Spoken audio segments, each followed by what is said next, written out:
Listen, you're looking at a person that survived not one, not two, but three field grade Article 15s in their career. And let me tell you what I learned. Number one, an incident does not define your identity. What you did does not mean that that is who you are. You can be guilty of some of the things or all of the things that a person has accused you of or convicted you of, but that doesn't define who you are or what you get to do with the rest of your life or your career.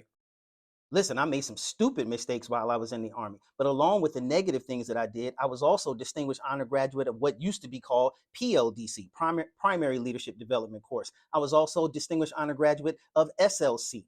I also won the leadership, not the leadership award, but the writing essay award, the PT award, commandant's list, and was second in the leadership award. So again, I am not the sum of all of the negative things that I've done. And it's really easy for people and even sometimes ourselves to focus on all of the negatives and forget about the positives as well. Number two, your rank, position, and influence are not just for you. They are not there to exalt you, but they are there for you to help somebody else. Listen, that is one of the most important lessons. I have the best freaking job in the whole entire Army right now because what I love, what I do is I've taken my experience and everything that I've learned in my career and I utilize it to help someone. I just had the honor and privilege of helping another soldier who's kind of walking in some of the shoes that I did, made some mistakes and is trying to get back on track and everything like that. And I'm sitting here thinking, like, I remember one of the defining moments in my career when I was facing an Article 15 for missing an appointment. It's just crazy mess. And I remember an LT from TDS, from Trial Defense Services, stayed up all night long and wrote like an eight-page paper telling the commander exactly why I was not guilty of this, number one, but then, devoted all of this time, hours and hours of their time to make sure that I was taken care of. And now I'm in a position to use my rank and my influence to help somebody else.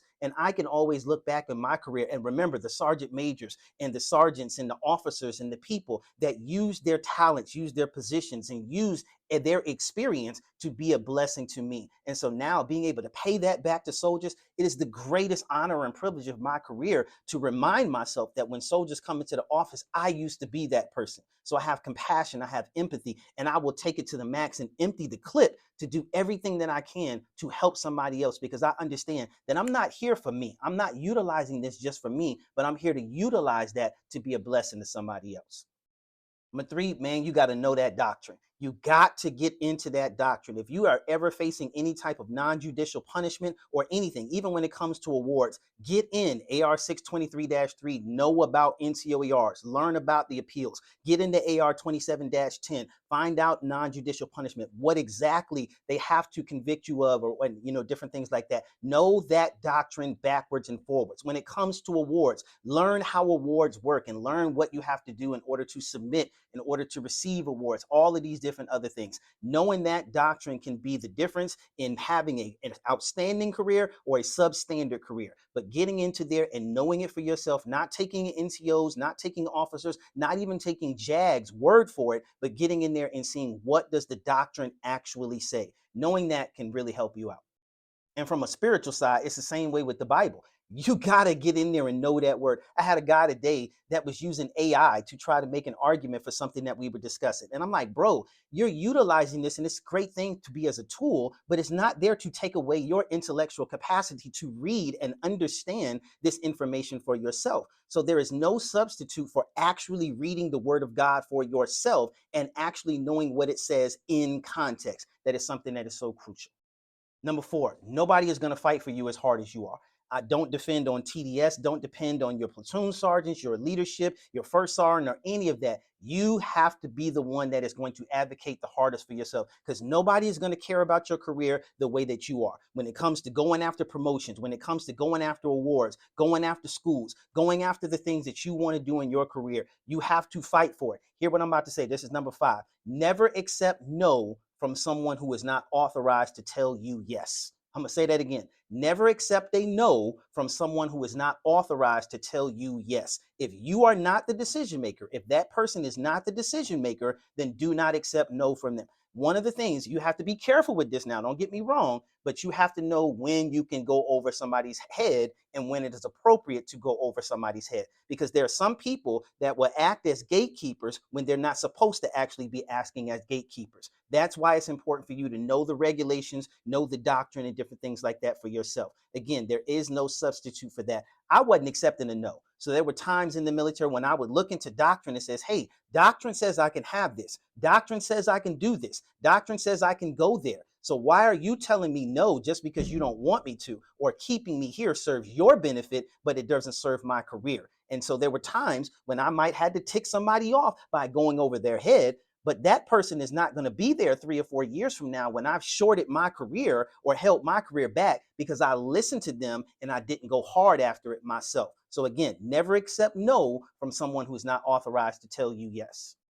Next one, relationships are everything. You don't want to burn bridges unnecessarily, but knowing how to talk to people, knowing how to make friends with people, knowing how to gain a rapport with people. My job now, even before as a religious affairs specialist, before as a chaplain assistant, relationships is everything. Science tells us that 85% of success in life is due to interpersonal relationships. Don't send an email where you can go talk to somebody.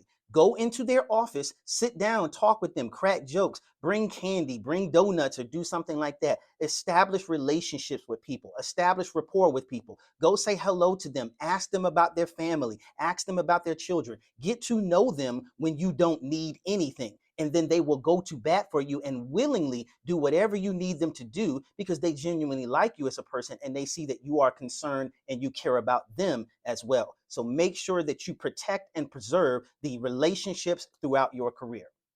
Number whatever else I'm on. Get you a good mentor. You need a mentor that is in your MOS and someone that is outside of your MOS. And I ain't talking about someone that's going to just kiss your butt and tell you what you need to hear. You need somebody that's going to look in your career, look over the course of what you're doing in your job and say, you're jacking this up. You are doing this well. This is what you need to do. And will sit down with you intentionally and consistently and give you guidance for your career. I am who I am today because of people like Chaplain Gary Hensley, Chaplain Pinky Fisher, Chaplain J.P. Smith, and so many, Chaplain Abram State. And man, I could get, I get to calling names, I get in trouble. If those people were not in my career, as a matter of fact, it started with Sergeant Major Cassandra Tribune. She was the first person that looked at back then, young Sergeant Benton, saw potential in me and said, hey, this guy's not a troublemaker. He just needs somebody that is going to give him guidance in his career. It was those NCOs and those officers that looked at me and said, this guy has got potential. He's worth keeping. I'm going to fight for him. I'm going to advocate for him, and I'm going to show him a better way. I am who I am today, not because I'm so intelligent, not because I had a good career, but because God strategically placed people in my path that invested in me. Who is it that is invested in your success or in your failure and is there with you one way or the other? And who are you investing in as well? Who are you taking the time to make sure they get promoted, looking over their STPs, looking over their records, making sure that they know their job? Who is investing in you and who are you investing in as well? Last one, y'all, let purpose define everything that you do. What are you in the military to do? What is your purpose? What is your why? I have a why. Mine is to serve God and to serve soldiers, to love God and to love people. I can do that in the military, out of the military. I can do it as a chaplain, as a religious affairs specialist. I can do it while I'm deployed or at home in garrison. I can do it in Fort Drum. Lord, please don't send me to Fort Drum. I can do it in Fort Drum or I can do it here at Fort Cavazos. My why can be done anywhere. My why is why I get up in the morning. It's what drives me. It's not the pay. It's not the rank. It's not promotions. It's not awards. It's not NCOERs or OERs. My why was given to me by God himself. And it was before I became a chaplain. Your why is what will keep you on the negative days, on the down days, when you get demoted or when you get promoted. Because sometimes a promotion can be just as bad as a demotion if you're doing it for the wrong thing. Watch what I'm about to tell you. When purpose is not understood, abuse is inevitable. When you don't understand the purpose for what you are giving, you will abuse it, whether it be a position, a promotion, an assignment. When you don't understand the purpose for what you are given that for, then you will abuse it. So why are you in that first sergeant position, that sergeant major position, that chaplain position, that leadership position? Why do you think God stationed you there? Let purpose guide you, not just your career map. If you do these things, then it will increase the probability of you finding success in your career, not in the eyes of man, not in the eyes of the army, not even in the eyes of yourself, but in the eyes of God. And that is far more important to me and should be far more important to us than anything in military, regulations, OERs, or anything else to have to say. I love y'all. I hope that you can learn from my mistakes and not your own. God bless.